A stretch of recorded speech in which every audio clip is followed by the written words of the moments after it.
Autant quand j'étais plus jeune, j'étais une des femmes, une des rares femmes dans les comités de direction. Autant maintenant, ça c'est beaucoup plus ouvert, il y a beaucoup plus de femmes, il y a plus personne qui remet en cause le fait qu'il y ait 40% de femmes dans des conseils d'administration et des entreprises ne sont pas moins bien gérées maintenant qu'il y a 40% de femmes dans les conseils d'administration.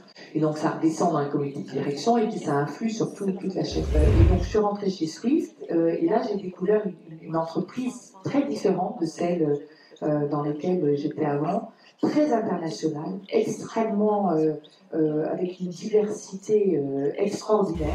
Notre préoccupation actuelle, c'est de poursuivre notre stratégie de faire en sorte que les paiements internationaux soient aussi fluides, instantanés que les paiements domestiques.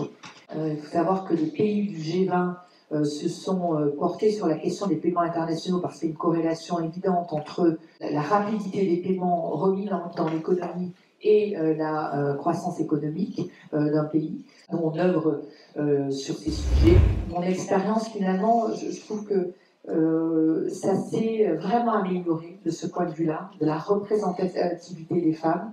C'est plus un inconvénient d'être une femme, d'avoir le risque de tomber enceinte, d'avoir, voilà, c'est plus un inconvénient, ça devient maintenant au contraire un atout.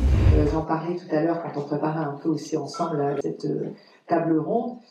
C'est un atout, il faut surfer là-dessus maintenant. Il faut pouvoir effectivement, bien sûr, le mérite. Mais également, aujourd'hui, il y a des opportunités qui s'ouvrent et qui ne s'ouvraient pas forcément il y a encore 15 ans.